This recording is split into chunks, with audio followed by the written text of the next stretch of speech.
This is Roberta Foster, and welcome to today's edition of the Author's Corner, brought to you by KNEO 91.7 FM, The Word. Today, I welcome Kristen Hatton to Author's Corner. She has written the book Parenting Ahead, Preparing Now for the Teen Years, which is published by New Growth Press, and she'll tell you more about how to find the book at the end of the program. Let me tell you a little bit about Kristen. She is a counselor and author, passionate about helping families. She lives with her pastor husband, Pete, in Dallas, Texas, and together they have 3 young adult children and a son-in-law. Kristen is the author of other books, Get Your Story Straight, FaceTime, and The Gospel-Centered Life in Exodus for Students. So, Kristen, thank you so much for being with us today. Well, thank you. I am excited about our conversation. Well, I have some paperwork in front of me, and one of the opening comments is parents don't have to fear the teen years. And apparently this is something that a lot of parents go through. And how is your book going to help them out? Well, something that I had noticed just through my own journey of parenting and being around other parents is just that fear of what our children are going to face in the teen years. And so often parents of younger children are just terrified of the teen years ahead. And also something I noticed was that oftentimes by the time parents get to the teenage years, they just sort of throw their hands up, feeling defeated and abdicate their responsibility because they just don't know what to do. It's so overwhelming.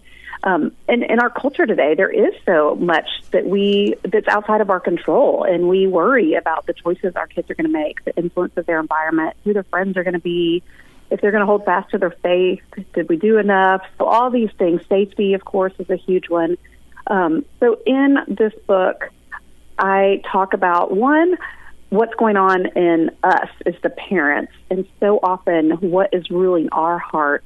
And so fear and control can be a huge factor in then how we parent. And there's so much, of course, that's just absolutely outside of our control. I know that doesn't ease our fears, and yet in some sense, when we are in Christ and we know ultimately that God is over all this and he loves our children even more than we do, then we can more easily rest knowing that that he's over this and that he's with us in this.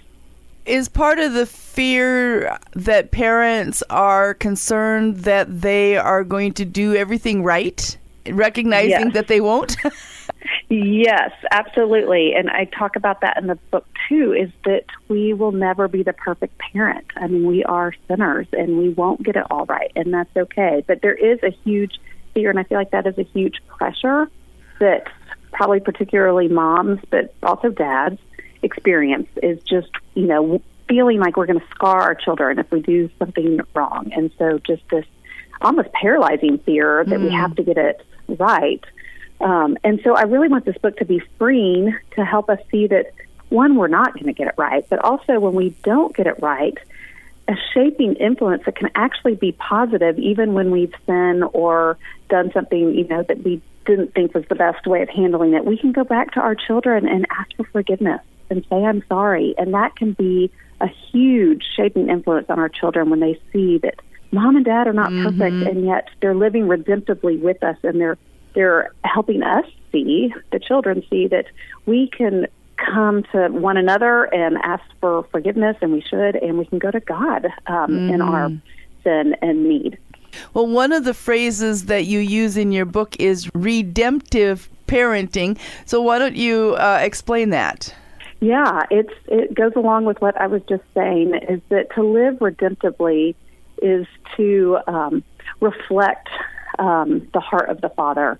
And so it is to give forgiveness, it's to confess, it's to give grace, restoration. And so that should be a normal cycle in our households, really in all of our relationships, that when we see and are confronted with our sin, that we go to who we've offended and we confess and we ask for forgiveness, and that then, the one that's been sinned against gives grace and there's restoration. And so when that normal pattern is happening in our households, our children, again, they see that that's how God operates, that we can go to him in our sin, we can go boldly, and that he is always giving grace and forgiveness. But it also creates in our human relationships, a safety, that our children know that they're accepted, that they don't have to hide in their sin, that they see us modeling what it is to live as a fallen human being, but is loved deeply by Christ. Mm-hmm.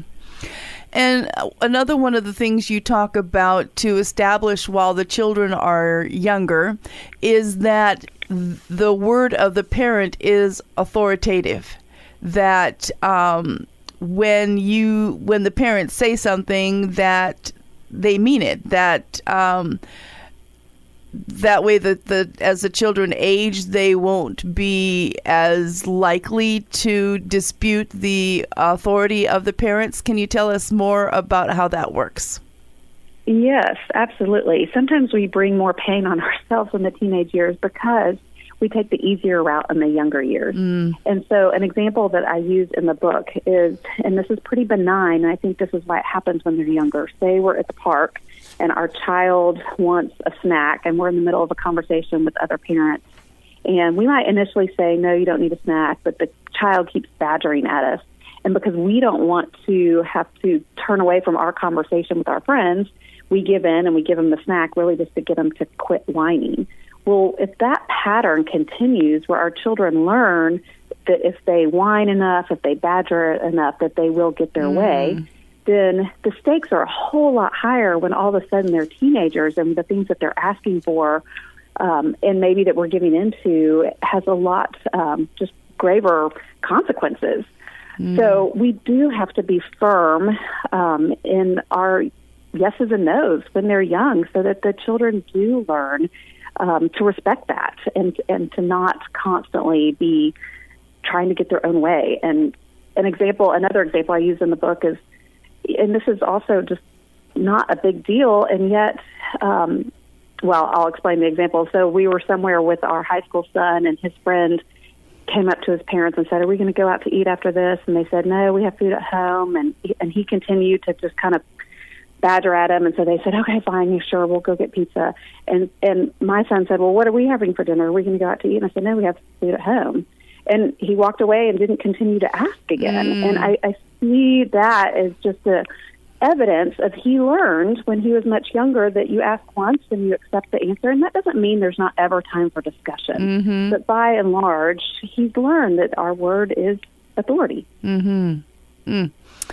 So we have more to talk about with Kristen Hatton, the author of Parenting Ahead, Preparing Now for the Teen Years, which is published by New Growth Press. And you're listening to Author's Corner on 91.7 FM. Well, if you happen to miss any part of today's interview or would like to hear it again, you can find it on Apple Podcasts, Spotify, or wherever you get your podcasts. So, Kristen, you have obviously some good examples from your own years of parenting. You mention overparenting or underparenting in your book. And so what does that mean? Yes. So overparenting is another term for helicopter parenting. I think we're all pretty familiar with that, just the over-controlling. Underparenting, unlike what it might sound, is not neglectful parenting. Rather, it's permissive parenting. And so we tend to go one of those ways. Sometimes in certain situations we overparent, and in other situations we underparent. But it really, I in the book, help parents understand why, why their tendency to overparent or underparent is there. And so often it's what is ruling our hearts. And so again, fear can factor in, fear can factor in for either one of those parenting styles, but it's for totally different reasons. So for instance, an overparenting parent ruled by fear may try to micromanage everything because they're worried about what other people might think about their child or about them as a parent if their child is not successful, or they're worried about if their child doesn't make all A's, and so they're the ones that are running the homework up to school, or just constantly on their kids about everything out of fear. The underparent can also be ruled by fear, but it may be fear that I don't want my child to not like me, or I am afraid of not having peace in the household, and so that parent may not have any boundaries, may not say no, may give in to their child for everything because they would rather be BFFs with their child instead of being the parent. And so it's more of a permissive, letting the child do whatever they want. And so I really, in a couple chapters, to help parents explore what are those idols, what are those things ruling our hearts that are leading us to parent in the way that we are. Well, you obviously have a lot of information and helps on parents. And so is this book only for those that have yet gone into the teen years, or can this be used for parents that find themselves already raising teenagers? Yes, good question. Both, actually. My audience that I had in mind as I was writing was really parents of younger children, so before the teen years, because of what I see happening in the teen years. And if we can prevent some of that way earlier, then that is awesome. However, since the book has come out and many people that are already in the teen years, and even people I know who have young adult children are reading the book and they're seeing things that, oh gosh, I wish I would have done this, or I wish I would have known this, and what I always say, and the book says this too, is it's never too late. And so that's when then we can live redemptively. And I even had someone tell me, said, oh gosh, when my young adult child is home for the summer, I want to go back and apologize for XYZ. And so I really believe that it's never too late to change course, and this book can be helpful for parents of any age kids. I mean, there's a whole chapter in there talking about